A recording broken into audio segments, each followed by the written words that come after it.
সুপ্রিয় শিক্ষার্থীবৃন্দ, Rangpur polytechnic institute কর্তৃক আয়োজিত ফেসবুক লাইভ ক্লাসে তৃতীয় পর্বের সকল শিক্ষার্থীদেরকে স্বাগতম। আজকের ক্লাস উপস্থাপনায় আমি Asim Kumar Barman, junior instructor nontech গণিত, রংপুর পলিটেকনিক ইনস্টিটিউট, রংপুর। আশা করি তোমরা সকলেই ভালো আছো এবং আজকের এই অনলাইন লাইভ ক্লাসে যুক্ত হয়েছ। প্রিয় শিক্ষার্থীরা, তোমরা আমাকে শুনতে পাচ্ছ কিনা একটু কমেন্টে জানাও। আর এই ক্লাস চলাকালীন তোমাদের তৃতীয় পর্বের যে সকল শিক্ষার্থীরা জয়েন করবে, শুধু ফার্স্ট শিফটের জয়েন সবাই করতে পারবে, শুধু যারা তৃতীয় পর্ব সকল টেকনোলজি ফার্স্ট শিফট তারা শুধু কমেন্ট বক্সে তোমাদের রোল এবং টেকনোলজির নাম লিখবে, এটি তোমাদের হাজিরা হিসেবে গণ্য হবে।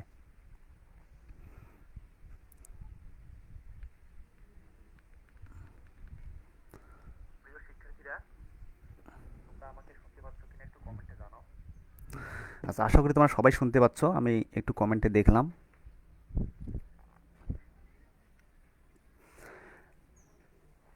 আজকে আমরা যে বিষয়টি নিয়ে আলোচনা করব, তৃতীয় পর্ব সকল টেকনোলজির জন্য ম্যাথমেটিক্স 3 এর বিষয় কোড তোমরা জানো 65931।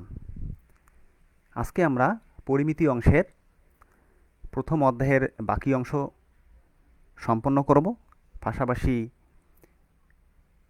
দ্বিতীয় অধ্যায় অর্থাৎ 2-এর ক-এর আলোচনা করব। আজকের শিক্ষণফল, আজকের পাঠ শেষে তোমরা অধ্যায় 1-এর বাকি অংশ করতে পারবে। চতুর্ভুজ ও সামান্তরিক কী তা সংজ্ঞায়িত করতে পারবে। দুটি অফসেট দেয়া থাকলে চতুর্ভুজের ক্ষেত্রফল নির্ণয় করতে পারবে, সামান্তরিকের ক্ষেত্রফল নির্ণয় করতে পারবে এবং সূত্রের সাহায্যে বিভিন্ন সমস্যার সমাধান করতে পারবে।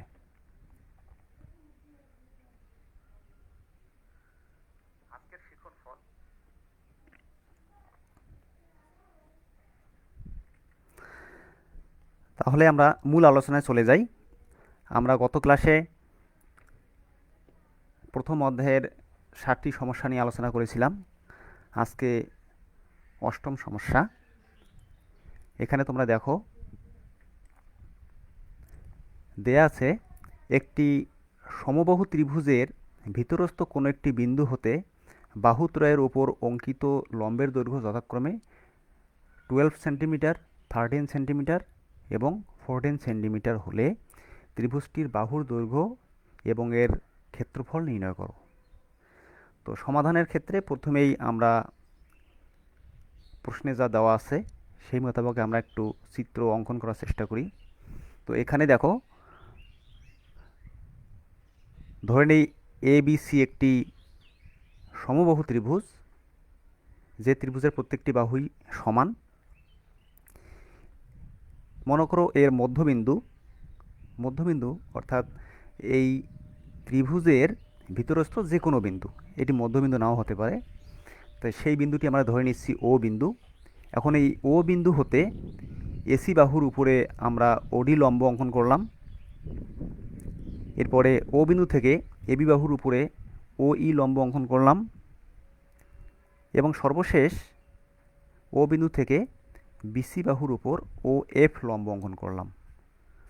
তো প্রশ্ন মতে ধরে নিচ্ছি ওডি লম্ব যেটি সেটি মনে করো 13 সেন্টিমিটার, ও ই লম্বের মান হচ্ছে 14 সেন্টিমিটার এবং ও এফ লম্বের মান হচ্ছে 12 সেন্টিমিটার। তো আমরা ইচ্ছে করলে যে কোনো লম্বের মান যে কোনো সংখ্যা ধরে নিতে পারি, এখানে একটু উলটপালট হলেও সমস্যা নেই। এখন ও এ এই বিন্দু দুটো যোগ করে আমরা ও এ বাহু পেলাম, ও বি বাহু যোগ করে বিও বাহু, একইভাবে ও সি যোগ করে নিলাম। তো চিত্র অনুযায়ী এখন মনে করি সমবাহু ত্রিভুজ এবিসি এর বাহুগুলোর দৈর্ঘ্য আমরা ধরে নিচ্ছি এক্স, অর্থাৎ AB equal X, BC equal X এবং এসি ইকুয়াল এক্স, এবং এর ভিতরস্থ বিন্দু ও হতে বিসি, এসি ও এবি বাহুর উপর লম্ব যথাক্রমে OF equal 12 centimetre, OD equal 13 centimetre এবং ও ই ইকুয়াল 14 সেন্টিমিটার আমরা চিত্রানুযায়ী এটি ধরে নিচ্ছি। অর্থাৎ আমরা চিত্রে যে যে কাজগুলো করেছি সেগুলো আমরা এখানে বর্ণনা করছি। এখন দেখো, এই বাহুগুলো যোগ করার ফলে এখানে তিনটি ত্রিভুজ অঙ্কিত হয়েছে, তোমরা একটু লক্ষ্য করো। একটি হলো এ ও বি ত্রিভুজ, দ্বিতীয়টি হচ্ছে বি ও সি ত্রিভুজ এবং তৃতীয়টি হচ্ছে এ ও সি ত্রিভুজ। তাহলে আমাদের মূল যে এবিসি ত্রিভুজ এটি তিনটি অংশে বিভক্ত হয়েছে, অর্থাৎ এই তিনটি অংশ যদি আমরা যোগ করি তাহলে মূল ত্রিভুজ এবিসি পাবো। তো আমরা এখানে এই যে ত্রিভুজ তিনটি অঙ্কিত হয়েছে তার মধ্যে এ ও বি ত্রিভুজ নিয়ে আলোচনা এখন কথা বলবো। এখন দেখো ত্রিভুজ এ ও বি এর ক্ষেত্রফল। তো এ ও বি এর ক্ষেত্রফল জানতে গেলে আমাদের ত্রিভুজটি এ ও বি কী অবস্থায় আছে সেটি একটু লক্ষ্য করো। আমরা যদি এই সমস্ত ত্রিভুজ থেকে এ ও বি ত্রিভুজটা সেপারেট করে নেই তাহলে মূলত তোমাদের এরকম একটি ত্রিভুজ দাঁড়াবে। তো এটি দেখতে একটু উল্টা মনে হচ্ছে, আমরা এটিকে যদি সোজা করে নেই তাহলে এরকম দাঁড়াবে। তাহলে এখানে দেখো এ ও বি একটি ত্রিভুজ, যে ত্রিভুজে ভূমি হচ্ছে এ বি আর লম্ব হচ্ছে ও ই। তাহলে ভূমি এবং উচ্চতা, লম্ব যেটি সেটি হলো উচ্চতা, দুটো দেওয়া থাকলে আমরা জানি ত্রিভুজের ক্ষেত্রফল হাফ ইন্টু ভূমি ইন্টু উচ্চতা, অর্থাৎ হাফ ইন্টু ভূমি বলতে এবি আর উচ্চতা হলো ও ই। তো এখানে এবি এর মান আমরা ধরে নিয়েছিলাম, দেখো আমরা এবি এর মান ধরে নিয়েছিলাম, এই যে এবি ইকুয়াল এক্স ধরে নিয়েছিলাম। তো সেই মানটি আমরা এখানে বসিয়ে দিলাম। তারপরে ওইর মান আমরা ধরে নিয়েছিলাম 14 সেন্টিমিটার, সেই মানটি এখানে বসিয়ে দিলাম। ক্যালকুলেশন করলে পাচ্ছি 7x। আমি ওপাকে যা কথা কন।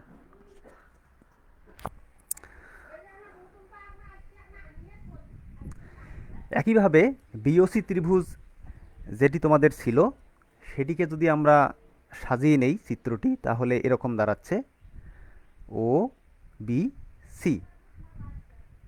তাহলে এক্ষেত্রেও বিওসি ত্রিভুজের ক্ষেত্রফল হবে হাফ ইন্টু ভূমি ইন্টু উচ্চতা। তো এখানেও আমাদের ভূমি হলো বিসি আর উচ্চতা বা লম্ব হচ্ছে ও এফ। তো সেই মানগুলো যদি আমরা এখানে এখন বসিয়ে দেই, হাফ ঠিক থাকলো, বিসি এর মান হলো এক্স, অর্থাৎ বিসি এর মান বাহু, বিসি হচ্ছে আমাদের এবিসি ত্রিভুজের একটি বাহু যাকে আমরা এক্স ধরেছিলাম, ও এফ লম্বের মান ধরেছিলাম আমরা 12, সেটিকে ক্যালকুলেশন করলে পাচ্ছি আমরা 6x। একইভাবে বাকি যে ত্রিভুজটি থাকলো এ ও সি সেটিকে যদি আমরা সাজাই নেই বা একটু সহজ করে দেখার মতো করে নিই তাহলে ত্রিভুজটি দাঁড়াচ্ছে এ ও সি ত্রিভুজ। এখানে ভূমি হচ্ছে এসি, লম্ব বা উচ্চতা হচ্ছে ওডি। তাহলে ত্রিভুজ এ ও সি এর ক্ষেত্রফল হাফ ইন্টু ভূমি ইন্টু উচ্চতা। তাহলে এখানে ভূমি অর্থাৎ এসি এর মান আমরা ধরে নিয়েছিলাম এক্স আর লম্ব ওডি এর মান হচ্ছে 13। তাহলে ক্যালকুলেশন করলে 13x/2। দরজাটা বন্ধ করে দাও তো। এখন আমি বলেছিলাম যে এবিসি ত্রিভুজটি তিনটি অংশে বিভক্ত হয়েছিল, সেই তিনটি অংশ যদি আমরা যোগ করি তাহলে মূল এবিসি ত্রিভুজ পাবো। তার মানে এবিসি ত্রিভুজের ক্ষেত্রফল হবে ওই আলাদা আলাদা তিনটি যে ত্রিভুজ অঙ্কিত হয়েছিল তাদের ক্ষেত্রফলের সমান। তো এখানে ত্রিভুজ এবিসি এর ক্ষেত্রফল আমরা জানি যে √3 অর্থাৎ সমবাহু ত্রিভুজের ক্ষেত্রফলের যে সূত্রটি সেটি আমরা জানি √3a²/4, অর্থাৎ এ বলতে বাহু। তো এখানে আমরা বাহুর দৈর্ঘ্য ধরে নিয়েছি এক্স, সুতরাং ত্রিভুজ এবিসি এর ক্ষেত্রফল হবে √3x²/4। এরপরে ত্রিভুজ এওবি এর ক্ষেত্রফল আমরা পেয়েছি 7x, ত্রিভুজ বিওসি এর ক্ষেত্রফল 6x এবং ত্রিভুজ এওসি এর ক্ষেত্রফল পেয়েছিলাম 13x/2। এখন যদি আমরা একটু ক্যালকুলেশন করি, বামপক্ষ ঠিক আছে, ডান দিকে লসাগু 2 করলে 14x + 12x + 13x। এভাবে ক্যালকুলেশন করলে বামপক্ষ যেটি আছে সেটি থাকলো, এখানে ক্যালকুলেশন করলে পাচ্ছি আমরা 39x। এভাবে x = 13, এই নিচের যে 2 ছিল সেটি আমাদের আড়াআড়ি গুণ হয়ে ডান দিকে যাবে। একইভাবে √3 যেটি ছিল সেটি ডান দিকে আড়াআড়ি গুণ হয়ে নিচে চলে যাবে। তাহলে আমরা পাচ্ছি x = 13 × 2 / √3।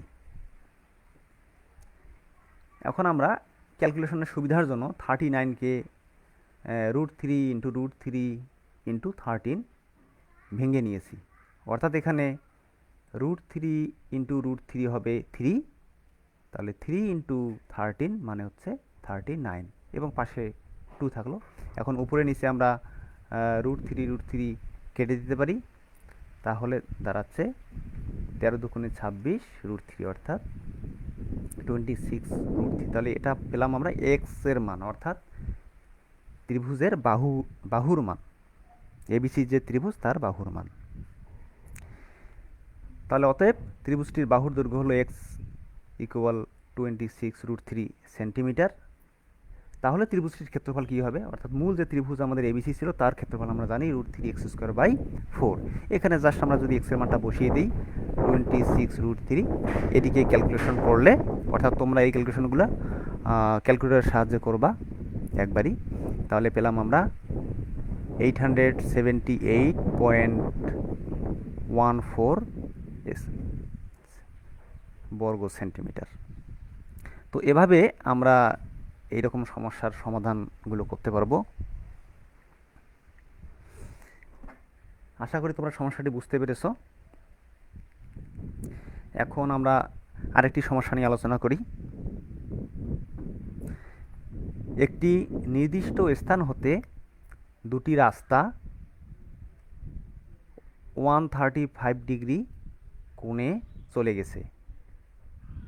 দুজন লোক ওই নির্দিষ্ট স্থান হতে যথাক্রমে 7 কিলোমিটার ও 5 কিলোমিটার বেগে বিপরীতমুখী রওনা হলো। তাহলে 4 ঘন্টা পর তাদের মধ্যে সরাসরি দূরত্ব কত হবে? 4 ঘন্টা পরে। তাহলে এটিকে যদি আমরা চিত্রায়িত করি বা চিত্রের রূপ দেই আমাদের প্রশ্ন মতে, ধরে নিচ্ছি আমাদের ও বিন্দু থেকে যাত্রা শুরু করবে দুজন ব্যক্তি। তো আমরা ধরে নিচ্ছি যে প্রথম ব্যক্তি ও বিন্দু থেকে যাত্রা শুরু করে 4 ঘন্টা পর এ বিন্দুতে পৌঁছালো। একইভাবে ও বিন্দু থেকে দ্বিতীয় ব্যক্তি 4 ঘন্টা পর সি বিন্দুতে পৌঁছালো। তাহলে প্রথম এবং দ্বিতীয় ব্যক্তির বর্তমান অবস্থান এখন এ এবং সি, অর্থাৎ একজন আছে এ বিন্দুতে আর একজন আছে সি বিন্দুতে। তাহলে তাদের মধ্যকার সরাসরি যে দূরত্ব সেটি হচ্ছে এসি। তো আমাদের সমস্যা সমাধানের জন্য আমরা একটু চিত্রে কাজ করি। তো এখানে কি বলা হয়েছে যে প্রথম ব্যক্তি ধরে নিচ্ছি যে 5 কিলোমিটার বেগে ও বিন্দু থেকে এ বিন্দুর দিকে যাত্রা করেছে। তাহলে 4 ঘন্টা পর সে দূরত্ব অতিক্রম করবে 4 × 5 = 20 কিলোমিটার। তাহলে ও থেকে এ বিন্দুর দূরত্ব 20 কিলোমিটার। একইভাবে ধরে নিচ্ছি যে দ্বিতীয় ব্যক্তি ও বিন্দু থেকে 7 কিলোমিটার বেগে সি এর দিকে যাত্রা করবে, অর্থাৎ 4 ঘন্টা পর তার অবস্থান হবে সি বিন্দু। তাহলে ও থেকে সি এর দূরত্ব হবে 4 × 7 কিলোমিটার, অর্থাৎ 28 কিলোমিটার। এখন আমরা এখানে একটু কাজ করি। সিও রেখাটিকে আমরা বি পর্যন্ত বর্ধিত করি এবং এ বিন্দু থেকে একটি লম্ব অঙ্কন করি এবি। এখানে দেখো যে একটি কোণ উৎপন্ন হয়েছে, এই টোটাল কোণটি এটি হলো তোমাদের এক সরল কোণ বা 180 ডিগ্রি। তো এখানে দেওয়া আছে যে দুজন ব্যক্তি যে যাত্রা শুরু করেছিল তাদের মধ্যবর্তী দূরত্ব হবে, তাদের মধ্যকার কোণ হবে 135 ডিগ্রি। সুতরাং এই যে কোণটি, এই যে এতটুকু কোণ, আমি একটু তোমাদের দেখাচ্ছি, এই যে এতটুকু কোণের মান হবে 135 ডিগ্রি। তাহলে যেহেতু এই টোটাল কোণটা হলো 180 ডিগ্রি এবং তার মধ্যে এই প্রথম অংশটুকু হচ্ছে 135 ডিগ্রি, তাহলে সুতরাং 180 থেকে 135 বাদ দিলে বাকি কোণটি পাবো, অর্থাৎ এই কোণটির নাম হচ্ছে এ ও বি। এই যে এই কোণটি, এটি হলো এ ও বি কোণ, এটির মান হবে 45 ডিগ্রি। তাহলে মনে করি ও বিন্দু থেকে, এটি আমরা একটু বর্ণনা করি, মনে করি ও বিন্দু থেকে দুজন লোক 7 কিলোমিটার ও 5 কিলোমিটার বেগে রওনা হয়ে 4 ঘন্টা পর যথাক্রমে সি ও এ বিন্দুতে পৌঁছালো। ফলে তাদের মধ্যকার সরাসরি দূরত্ব হবে এসি, আমরা যেটি এখানে দেখিয়েছি, এই যে এ থেকে সি পর্যন্ত দূরত্ব। এখন এ হতে ওসি বাহুর বর্ধিতাংশের উপর এবি লম্ব অঙ্কন করি, অর্থাৎ আমরা চিত্রে যেটি বললাম সেটি এখানে বর্ণনা করলাম। তাহলে চিত্র অনুযায়ী কী পেলাম? ত্রিভুজ এ ও সি, ত্রিভুজ এ ও সি এটি 135 ডিগ্রি। এরপরে এ ও বি এটি হলো 45 ডিগ্রি, এবং যেটি বলেছিলাম যে ও সি, ও থেকে সি এর দূরত্ব যেহেতু 7 কিলোমিটার বেগে 4 ঘন্টা অতিক্রম করেছে, সুতরাং 28 কিলোমিটার। একইভাবে ও এ হচ্ছে 4 ঘন্টা বেগে, 5 ঘন্টা বেগে 4 ঘন্টা অতিক্রম করেছে, সুতরাং 20 কিলোমিটার। তাহলে ওসি ইকুয়াল 28 কিলোমিটার, ও এ ইকুয়াল 20 কিলোমিটার। এখন দেখো এখানে এ ও বি একটি সমকোণী ত্রিভুজ এ ও বি। আমি একটু হাইলাইট করে দেখাচ্ছি তোমাদের। এই যে এ ও বি, এ ও বি ত্রিভুজ এটি একটি সমকোণী ত্রিভুজ যার বি কোণটি হচ্ছে সমকোণ। তো এখান থেকে যদি আমরা সাইন থিটার মান বের করি, অর্থাৎ এখানে থিটা হচ্ছে 45 ডিগ্রি, তো সাইন মানে আমরা জানি হচ্ছে লম্ব বাই অতিভুজ। তো এই ত্রিভুজের ক্ষেত্রে, এ ও বি ত্রিভুজের ক্ষেত্রে লম্ব হচ্ছে এবি আর অতিভুজ হচ্ছে ও এ। তো আমরা জানি সাইন 45 ডিগ্রি মান হলো 1/√2। এ বি এর মান আমরা জানি না, ও এর মান এখানে চিত্র অনুযায়ী আমরা পেয়েছিলাম 20 কিলোমিটার, তাহলে এখানে বসিয়ে দিলাম। এখানে যদি আমরা ক্যালকুলেশন করি, এ বি ইকুয়াল আর গুণ করলে 20/√2, এটিকে ক্যালকুলেশন করলে পাবো আমরা 14.14 কিলোমিটার, অর্থাৎ এ বি এর মান পাওয়া গেল, এই যে এ বি এর যে মানটাই এইটি পাওয়া গেল 14.14 কিলোমিটার। আচ্ছা, এখন আমাদের বোঝার সুবিধার জন্য আমি চিত্রটি পাশে দিয়েছি। এখন দেখো আবার ওই একই ত্রিভুজ অর্থাৎ ইওবি ত্রিভুজের ক্ষেত্রফল, যেহেতু সমকোণী ত্রিভুজ, আমরা জানি সমকোণী ত্রিভুজের ক্ষেত্রফল হচ্ছে হাফ ইন্টু ভূমি ইন্টু উচ্চতা। তো এটি আমরা পরে বলছি। তো একইভাবে এখানে দেখো যদি কসের মান আমরা বের করি, কস 45 ডিগ্রি, তাহলে কস মানে আমরা জানি ভূমি বাই অতিভুজ। তো এখানে এ ও বি ত্রিভুজের ক্ষেত্রে ভূমি হচ্ছে ও বি আর অতিভুজ হচ্ছে ও এ। একইভাবে আমরা জানি কস 45 ডিগ্রি মানে 1/√2, ও বি ঠিক থাকলো, ও এর মান হচ্ছে 20। এখানে যদি আমরা ক্যালকুলেশন করি তাহলে ও বি ইকুয়াল 20/√2, এখানেও আমরা পাবো 14.14। তাহলে এখানে এই যে ও বি বাহুর মানটি আমরা পেয়ে গেলাম 14.14 কিলোমিটার। তবে তোমরা এখানে এটি নাও লিখতে পারো, যে যেহেতু আমরা সাইন থিটার মান বের করেছি, ওখান থেকে আমরা এবির মান পেয়েছি, যেহেতু কোণটি 45 ডিগ্রি, তাহলে অবশ্যই এই ওবি ত্রিভুজটি আমাদের কি সমদ্বিবাহু ত্রিভুজ। সুতরাং এই সমকোণ সংলগ্ন বাহু দুটো পরস্পর সমান হবে। সুতরাং যেহেতু এবির মান 14.14 কিলোমিটার, যেহেতু সমদ্বিবাহু ত্রিভুজ, তাহলে ওবির মানটাও একই হবে। তো তোমরা এই অংশটি না করে ডাইরেক্ট ওই কথাটি লিখতে পারো, যেহেতু ত্রিভুজ এ ওবি সমদ্বিবাহু ত্রিভুজ, সুতরাং ওবি ইকুয়াল 14.14 কিলোমিটার, এভাবেও করতে পারো।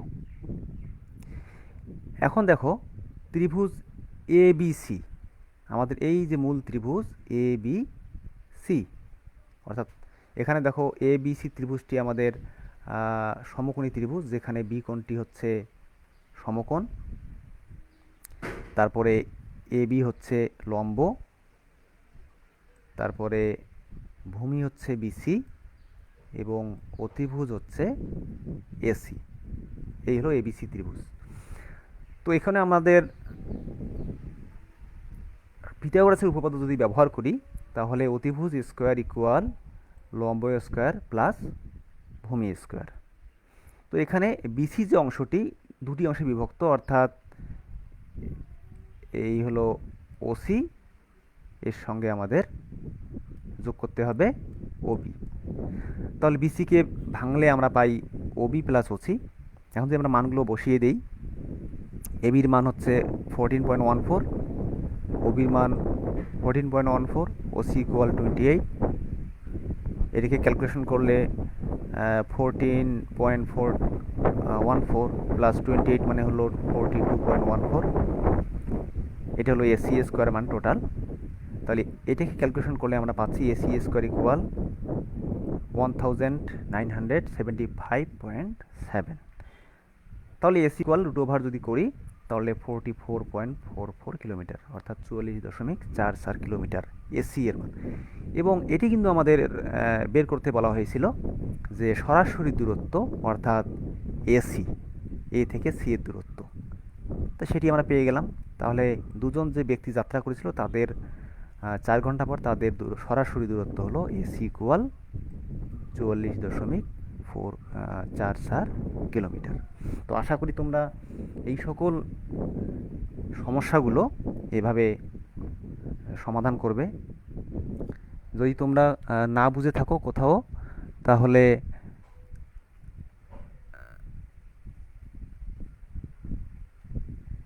কমেন্ট বক্সে তোমরা প্রশ্ন করবে, আমি তোমাদের একটু কমেন্টগুলো দেখছি। আচ্ছা,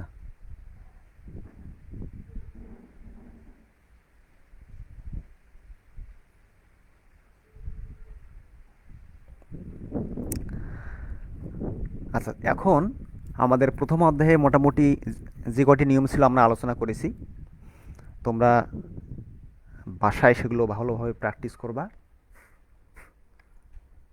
তাহলে আশা করি যে সকল সমস্যাগুলো তোমরা খুব সুন্দরভাবে সমাধান করতে পারবে। তো আমরা এখন পরবর্তী অধ্যায়ে চলে যাই। পরবর্তী অধ্যায় হচ্ছে 2 ক, অর্থাৎ দ্বিতীয় অধ্যায়ে আমাদের দুটি অংশ আছে, একটি হলো ক, একটি খ। তো অধ্যায়ে 2 ক এর প্রয়োজনীয় সূত্রাবলী। প্রথমটি হচ্ছে সামান্তরিকের ক্ষেত্রফল। তো সামান্তরিকের এখানে একটি চিত্র দেখতে পাচ্ছ যে এ বি সি ডি একটি সামান্তরিক, যেখানে ভূমি হচ্ছে এ বি এর মান হলো বি, আর যেটি ডি বিন্দু থেকে এই এ বি এর উপরে একটি লম্ব অঙ্কন করেছি ডিই, এটিকে আমরা লম্ব বা উচ্চতা বলবো এই সামান্তরিকের। তো সামান্তরিকের ক্ষেত্রফল হচ্ছে এ ইকুয়াল বিএইচ, অর্থাৎ ভূমি ইন্টু উচ্চতা। এরপরে চতুর্ভুজের ক্ষেত্রফল, এখানে তোমরা দেখতে পাচ্ছ পাশের চিত্রে। মনে করো এ বি সি ডি একটি চতুর্ভুজ, আমরা জানি যে 4টি বাহু দ্বারা সীমাবদ্ধ ক্ষেত্রই হলো চতুর্ভুজ।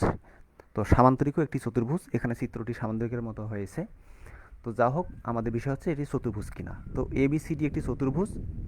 এখন দেখো এখানে দুটি কর্ণ এসি এবং বিডি, তা আমি অঙ্কন করেছি এসি কর্ণ। এখন দেখো এই এসি কর্ণের উপরে যদি আমরা বিপরীত যে দুটো বিন্দু আছে, এই কর্ণের বিপরীত পার্শ্বে এসি এর দুই পাশে দুটো বিন্দু আছে, একটি হলো বি, একটি হলো ডি। তো এখানে বি থেকে আমি একটি লম্ব অঙ্কন করেছি। ধরে নাও যে এটি হলো বিই।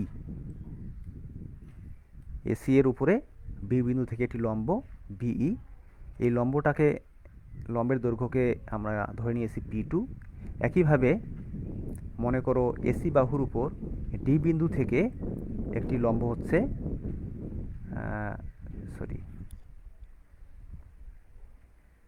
মনে করো ডিএফ। এটি হলো এফ, ডিএফ, এবং এটির মান হচ্ছে পি1। তো এই যে কোণের বিপরীত যে দুটো বিন্দু, সেই বিন্দু দুটো থেকে যদি ওই কোণের উপরে যদি লম্ব অঙ্কন করা হয়, তাদেরকে বলা হয় অফসেট। তোমরা আমি আজকের শিখনফল যে অংশটি ছিল, যে স্লাইডটি ছিল, সেখানে আমি অফসেট কথাটি ব্যবহার করেছিলাম। তো এই হলো অফসেট পি1 এবং পি2। তো একটি চতুর্ভুজে যদি দুটো অফসেট দেওয়া থাকে, তাহলে তাদের ক্ষেত্রফল হবে half into D into P one plus P two, অর্থাৎ হাফ ইন্টু ডি বলতে কোণের দৈর্ঘ্য, অর্থাৎ এখানে এসি, এবং অফসেট দ্বয়ের যোগফল। এই হলো চতুর্ভুজের ক্ষেত্রফল। এরপরে তৃতীয়টি যে সূত্রটি, যদি এ বি সি ডি চতুর্ভুজের দুটি কর্ণ দেওয়া থাকে, একটি মনে করো ডি1 আর একটি হচ্ছে ডি2, অর্থাৎ এসি এবং বিডি দুটো কর্ণ, তাহলে চতুর্ভুজের ক্ষেত্রফল হবে হাফ ইন্টু কর্ণদ্বয়ের গুণফল, অর্থাৎ হাফ ডি1 ডি2। এরপরে 4 নম্বর সূত্রটি হচ্ছে বৃত্তে অন্তস্থ চতুর্ভুজের ক্ষেত্রফল। মনে করো এখানে একটি বৃত্ত আছে, বৃত্তের অন্তস্থ অর্থাৎ ভিতরে একটি চতুর্ভুজ আছে হচ্ছে এ বি সি ডি। তো এখানে এ বি সি ডি চতুর্ভুজের 4টি বাহু ধরে নিচ্ছি আমরা। একটি হলো এ, একটি হচ্ছে বি, একটি হচ্ছে সি, এবং চতুর্থ বাহুটি হচ্ছে ডি, অর্থাৎ 4টি বাহু দেওয়া আছে। তাহলে তাদের ক্ষেত্রফলের সূত্র হচ্ছে root over S minus A into S minus B into S minus C into S minus D. এখানে এসের সঙ্গে আমরা পূর্বেই পরিচিত হয়েছি, পূর্বের অধ্যায়ে। এস মানে হচ্ছে অর্ধ পরিসীমা, অর্থাৎ এখানে যেহেতু চতুর্ভুজের 4টি বাহু, তাহলে A plus B plus C হচ্ছে পরিসীমা, A plus B plus C plus D, এই 4 বাহুর যোগফল হচ্ছে পরিসীমা। তাদেরকে 2 দ্বারা ভাগ করলে আমরা পাবো এস। তো এই হলো বৃত্তে অন্তস্থ চতুর্ভুজের ক্ষেত্রফলের সূত্র। এখন আমরা কিছু সমস্যা নিয়ে আলোচনা করব। প্রথম যে সমস্যাটি, একটি সামান্তরিকের ক্ষেত্রফল দেওয়া আছে 60 স্কোয়ার সেন্টিমিটার এবং ভূমি হচ্ছে 20 সেন্টিমিটার, তাহলে এর উচ্চতা কত? তো আমরা জানি সামান্তরিকের ক্ষেত্রফল মানে হলো ভূমি ইন্টু উচ্চতা, অর্থাৎ এ ইকুয়াল বিএইচ। তা আমরা যদি এখানে মানগুলো বসিয়ে দিই, ক্ষেত্রফল দেওয়া ছিল 60, ভূমি অর্থাৎ বি এর মান 20, এইচ এর মান আমরা নির্ণয় করব। তো এটিকে যদি আমরা আড়াআড়ি ক্যালকুলেশন করি, তাহলে এইচ ইকুয়াল 60/30, অর্থাৎ এইচ এর মান পাবো 2 সেন্টিমিটার। তো এইভাবে আমরা এইরকম ছোট ছোট সমস্যার সমাধান খুব সুন্দরভাবে সমাধান করতে পারবো আশা করি। এরপরে 2 নং সমস্যা দেখো, চতুর্ভুজের একটি কোণের দৈর্ঘ্য 14 সেন্টিমিটার। বিপরীত শীর্ষ হতে উক্ত কোণের উপরে অঙ্কিত লম্বের দৈর্ঘ্য। তোমরা বুঝতে পারছো এই অঙ্কিত লম্ব বলতে কাকে বোঝানো হচ্ছে? একটু আগে যেটি বললাম যে অফসেট। তো এখানে একটি অফসেট হচ্ছে 6 সেন্টিমিটার, দ্বিতীয়টি হচ্ছে 4 সেন্টিমিটার, অর্থাৎ একটি যদি P1 হয় আরটি হচ্ছে P2। তাহলে চতুর্ভুজটির ক্ষেত্রফল আমরা এখন নির্ণয় করব। তো আমরা জানি চতুর্ভুজের ক্ষেত্রফল যদি দুটো অফসেট দেওয়া থাকে এবং একটি কর্ণ দেওয়া থাকে, তাহলে half into D into P1 plus P2। তো এখানে ডি বলতে কর্ণের দৈর্ঘ্য দেওয়া ছিল 14 সেন্টিমিটার, এবং ধরে নিচ্ছি আমরা P1 এর মান 6 সেন্টিমিটার এবং অপর অফসেট P2 তার মান হচ্ছে 4 সেন্টিমিটার। এটিকে ক্যালকুলেশন করলে আমরা পাচ্ছি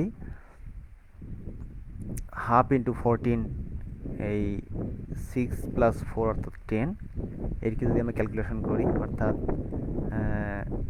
7 দুগুণে 14, তাহলে 7 ইন্টু 10 অর্থাৎ 70 স্কোয়ার সেন্টিমিটার। তো এভাবে যদি একটি চতুর্ভুজের কর্ণ একটি দেওয়া থাকে এবং দুটো অফসেট দেওয়া থাকে, তাহলে তাদের ক্ষেত্রফল আমরা এই সূত্রের সাহায্যে খুব সুন্দরভাবে বের করতে পারবো।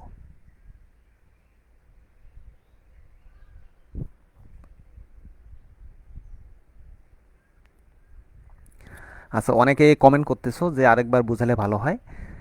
যেহেতু আমাদের এই ভিডিওটি লাইভ অবস্থায় থাকবে, একই কথাই বলবো, সুতরাং তোমরা এটি পরবর্তীতে বারবার দেখতে পাবে। তারপর যদি না বুঝে থাকো, তোমরা যে কোনো সময় আমাকে কমেন্ট বক্সে জানাবে, আমি পরবর্তী ক্লাসে সেই সমস্যাগুলো সমাধান করে দেবো আশা করি।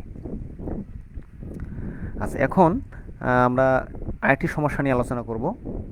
একটি চতুর্ভুজের কর্ণদ্বয়ের দৈর্ঘ্য 12 সেন্টিমিটার এবং 16 সেন্টিমিটার, অর্থাৎ একটি চতুর্ভুজের এখানে দুটো কর্ণ দেওয়া আছে, দুটি কর্ণ। তাহলে কর্ণদ্বয় যদি পরস্পর লম্ব হয়, তাহলে এর ক্ষেত্রফল কত হবে?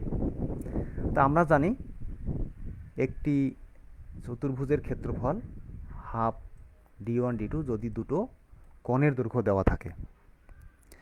তা আমরা ধরে নিচ্ছি যে d1 হচ্ছে 12 সেন্টিমিটার এবং d2 16 সেন্টিমিটার। এটিকে যদি ক্যালকুলেশন করি, যদি আমরা কাটাকাটি করি 12 এবং 2 এর সঙ্গে, তাহলে পাবো 6, তাহলে 6 ইন্টু 16, 96 স্কোয়ার সেন্টিমিটার। তাহলে এভাবে আমরা একটি চতুর্ভুজে যদি দুটো কর্ণ দেওয়া থাকে, তাদের ক্ষেত্রফল নির্ণয় করব। তো এখানে যেহেতু বলা হয়েছে যে একটি চতুর্ভুজের কর্ণদ্বয়ের দৈর্ঘ্য 12 এবং 16 সেন্টিমিটার এবং কর্ণদ্বয় পরস্পর লম্ব হয়, তো আমরা জানি যে একটি চতুর্ভুজের যদি কর্ণদ্বয় পরস্পর লম্ব হয়, তাহলে সেটি হয় আসলে একটি রম্বস। তার মানে রম্বসের ক্ষেত্রফল এই সূত্রের সাহায্যে বের করা যাবে, অর্থাৎ হাফ ইন্টু d1 d2, কর্ণদ্বয়ের গুণফল। তাহলে আশা করি তোমরা এই ছোট্ট সমস্যাটি খুব সুন্দরভাবে বুঝতে পেরেছ।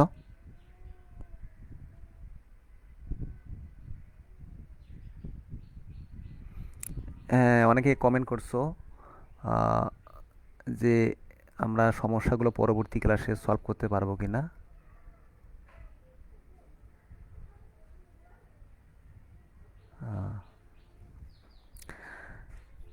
আচ্ছা, আমি পারতপক্ষে তোমাদের সব কমেন্ট তো একসঙ্গে দেখা সম্ভব হয় না।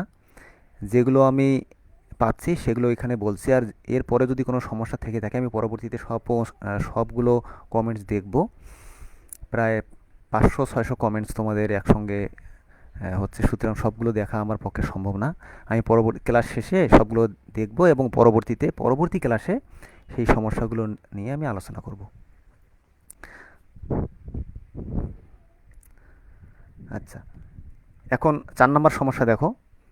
বৃত্তে অন্তর্লিখিত একটি চতুর্ভুজের বাহুগুলোর দৈর্ঘ্য যথাক্রমে 36 সেন্টিমিটার, 75 সেন্টিমিটার, 77 সেন্টিমিটার এবং 40 সেন্টিমিটার, অর্থাৎ একটি বৃত্তে অন্তর্লিখিত যে চতুর্ভুজ তার 4টি বাহুর দৈর্ঘ্য দেওয়া আছে, তাহলে ক্ষেত্রফল কত হবে? তো আমরা ধরে নিচ্ছি যে এ হচ্ছে 36 সেন্টিমিটার, বি হলো 75 সেন্টিমিটার, সি হচ্ছে 77 এবং ডি 40 সেন্টিমিটার। তো এখান থেকে আমরা অর্ধ পরিসীমা বের করব। আমরা জানি অর্ধ পরিসীমা S equal a plus B plus C plus D by 2। এখানে যদি মানগুলো বসিয়ে দিয়ে ক্যালকুলেশন করি, তাহলে আমরা পাবো 114, অর্থাৎ 114 সেন্টিমিটার। তো আমরা জানি বৃত্তে অন্তর্লিখিত চতুর্ভুজের ক্ষেত্রফল root over S minus A S minus B into S minus C into S minus D. তো জাস্ট এখানে এস এর মান এবং এ বি সি ডির মান যদি বসিয়ে দিই, তাহলে এরকম পেলাম। তোমরা এটি খুব সহজেই করতে পারবে। এরপরে ক্যালকুলেশন করলে এটি পাবো এবং ফাইনালি ক্যালকুলেশন করলে আমরা পাবো 2886 বর্গ সেন্টিমিটার। তো চতুর্ভুজের যদি, অর্থাৎ বৃত্তে অন্তঃস্থ যদি একটি চতুর্ভুজের 4টি বাহু দেওয়া থাকে, তাহলে আমরা এই নিয়মে সেই চতুর্ভুজটির ক্ষেত্রফল বের করব। এরপরে দেখো আরেকটি সমস্যা, একটি সামান্তরিকের এটি হলো আমাদের এই 2-এর ক অধ্যায়ের রচনামূলক প্রশ্ন, এবং এখানে একটি মাত্র নিয়মই আছে তোমাদের পরীক্ষায় আসার মতো। এই একটি নিয়ম করলেই এখান থেকে রচনামূলক প্রশ্ন আসলে তোমরা অ্যান্সার করতে পারবা। তো একটি সামান্তরিকের সন্নিহিত বাহুদ্বয় 10 মিটার এবং 12 মিটার, এবং বলা আছে এর ছোট কর্ণ 8 মিটার, অর্থাৎ একটি ছোট একটি বড় থাকবে, তার মধ্যে যেটি ছোট কর্ণ তার দৈর্ঘ্য দেওয়া আছে 8 মিটার। তাহলে অপর কর্ণের দৈর্ঘ্য কত হবে? তা আমরা আগে চিত্রে চলে যাই। এখানে মনে করো এ বি সি ডি একটি সামান্তরিক, যার সন্নিহিত বাহুদ্বয় যদি বলি এবি এবং এডি, অথবা বলা যায় এডি এবং সিডি, এভাবে আমরা বলতে পারি। তো আমরা ধরে নিয়েছি যে এডি এর মান হচ্ছে 10 মিটার এবং সিডি এর মান হচ্ছে 12 মিটার।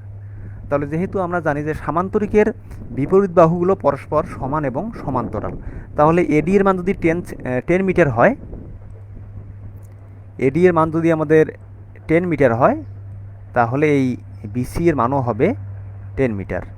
একইভাবে সিডি এর মান যদি 12 সেন্টিমিটার হয়, তাহলে এর বিপরীত বাহু হলো এবি, এর মানও হবে 12 মিটার, এর মান হবে 12 মিটার।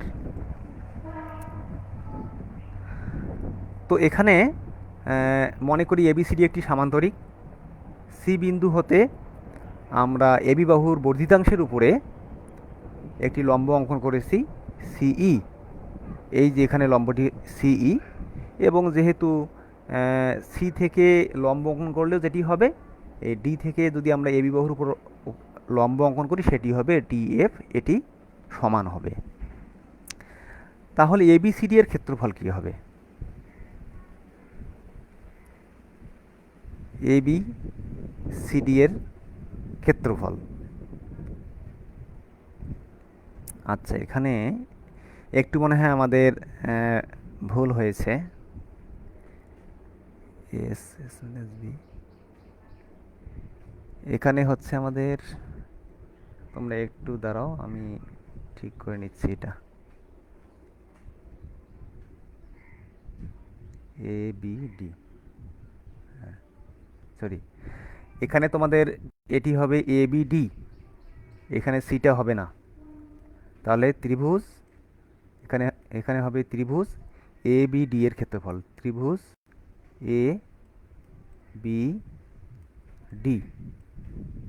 তাহলে এখানে দেখো ত্রিভুজ এ বি ডি এর মধ্যে এটি হলো, একটি হলো 10 সেন্টিমিটার, তারপরে বিডি কর্ণ, এটি চতুর্ভুজটির সামুদ্রিকটির কর্ণ, অর্থাৎ বিডি, এটির মান দেওয়া আছে 8 সেন্টিমিটার, এবং এবি বাহুর মান আমরা জানি না। তাহলে এখানে দেখতেই পাচ্ছি যে এ বি ডি একটি বিষমবাহু ত্রিভুজ, তাহলে তার ক্ষেত্রফলের সূত্রটি হবে √/s S minus A S minus B S minus C.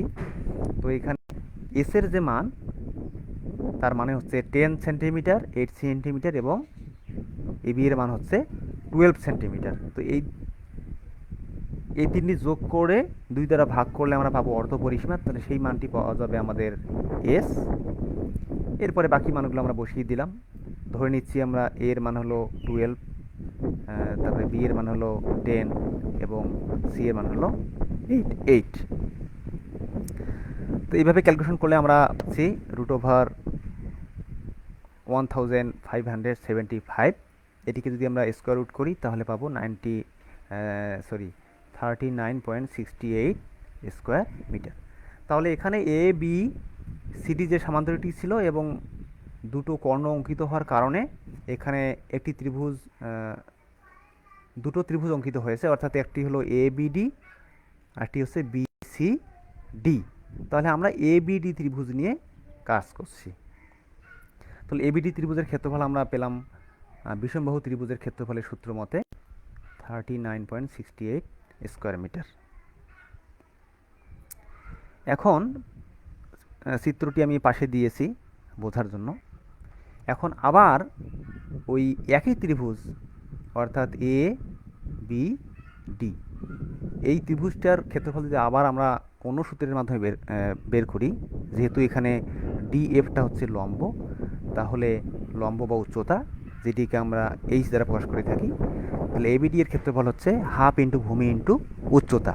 তো এখানে ভূমি বলতে আমাদের এবি, যাকে আমরা বি ধরেছি সূত্র মতে, আর উচ্চতা হলো ডিএফ, যাকে আমরা ধরেছি এইচ। এখন আমরা একটু আগেই বের করেছি এবিডি ত্রিভুজের ক্ষেত্রফল হচ্ছে 39.68, তাহলে হাফ বিএইচ ইকুয়াল এই মানটি পেলাম। এখান থেকে আমরা বি এর মান জানি 12 এবং উচ্চতা হলো ডিএফ। তো এদিকে যদি আমরা ক্যালকুলেশন করি, তাহলে এখানে কাটাকাটি করলে পাবো 6, তাহলে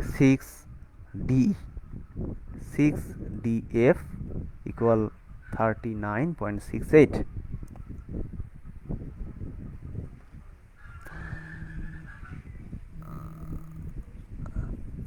আচ্ছা, এখন যদি ক্যালকুলেশন করি, ডিএফ ইকুয়াল 39.68 বাই 6, এটিকে ক্যালকুলেশন করলে আমরা পাবো 6.61 মিটার। তাহলে ডিএফ পেলাম এটা। তাহলে এখন এখানে এই যে দুটো লম্ব ছিল ডিএফ এবং সিই, এই দুটো কিন্তু সমান, অর্থাৎ ডিএফ ইকুয়াল সিই, দুটোর মানই হবে 6.61। আচ্ছা, তাহলে আমরা উচ্চতা পেলাম। এখন আবার দেখো, বিসিই একটি সমকোণী ত্রিভুজ উৎপন্ন হয়েছে। এই যে সবার ডান দিকে দেখো, এই যে বি সিই, অর্থাৎ বিসিই এটিও সমকোণী ত্রিভুজ, যার সমকোণ হচ্ছে এখানে ই। তাহলে এখান থেকে আমরা কি পাবো? পিথাগোরাসের সূত্র অনুযায়ী লম্ব স্কোয়ার প্লাস ভূমি স্কোয়ার ইকুয়াল অতিভুজ স্কোয়ার। তো এখানে ক্যালকুলেশন করে আমরা যদি সাইড চেঞ্জ করি, তাহলে BE square equal BC square minus CE square. তাহলে এখানে বিসির মান 10, আমরা দেখেছি এখানে বিসির মান 10 সেন্টিমিটার আগে দেওয়াই ছিল, আর সিই এর মান হচ্ছে 6.61, আমরা একটু আগে বের করলাম উচ্চতা। তো এটিকে আমরা ক্যালকুলেশন করলাম 100 মাইনাস 43.69, তাহলে বিই স্কোয়ার ইকুয়াল 56.31। যদি আমরা ক্যালকুলেশন করি, তাহলে বি ইকুয়াল স্কোয়ার রুট 56.31, এটিকে যদি আমরা বর্গমূল করি তাহলে পাবো বিই ইকুয়াল 7.5 মিটার। এখন আমাদের যেহেতু অপর কর্ণ বের করতে হবে, অর্থাৎ এই যে এসি কর্ণ, তো এখানে দেখো এসি ই একটি সমকোণী ত্রিভুজ উৎপন্ন হয়েছে। তাহলে সুতরাং সমকোণী ত্রিভুজ এসি হতে পাই আগের মতোই অতিভুজ স্কোয়ার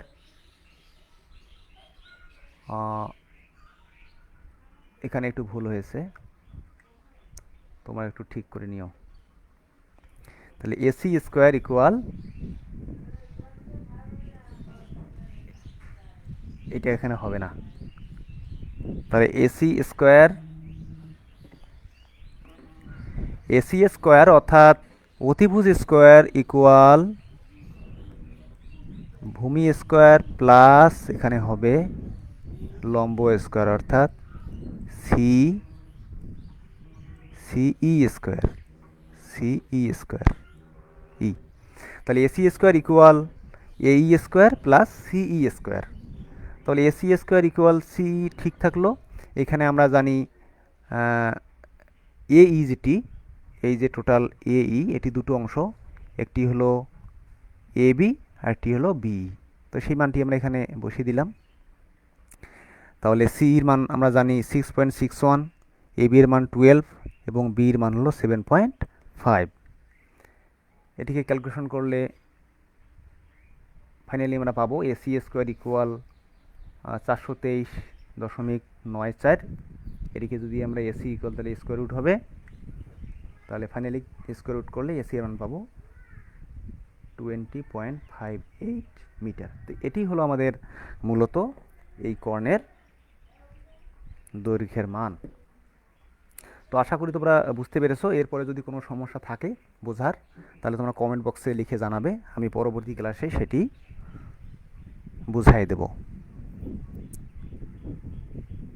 তো তোমাদের কিছু বাড়ির কাজ থাকবে, এখানে 4টি বাড়ির কাজ দেওয়া আছে। তোমরা বাড়ির কাজ যেগুলো দেওয়া থাকবে সেগুলো সেশনাল খাতায় উঠাই নিবা, তাহলে কোনো সমস্যা হবে না।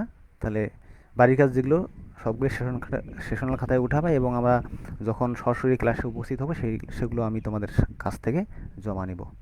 তো এটি শেষ করার আগে তোমাদের একটি আমি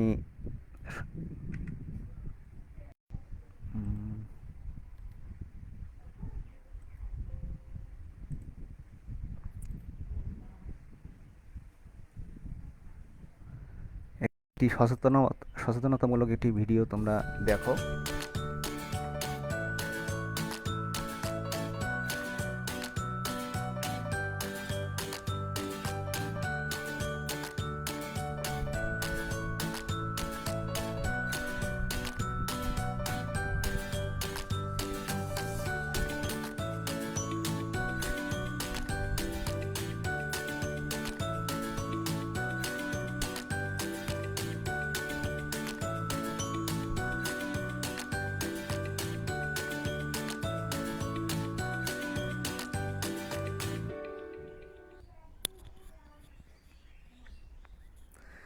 তো সকলকে ধন্যবাদ। আগামী ক্লাসের আমন্ত্রণ জানিয়ে এবং সবার সুস্বাস্থ্য কামনা করে এখানে শেষ করছি। সকলে নিরাপদে থাকবে, স্বাস্থ্যবিধি মেনে চলবে। ধন্যবাদ।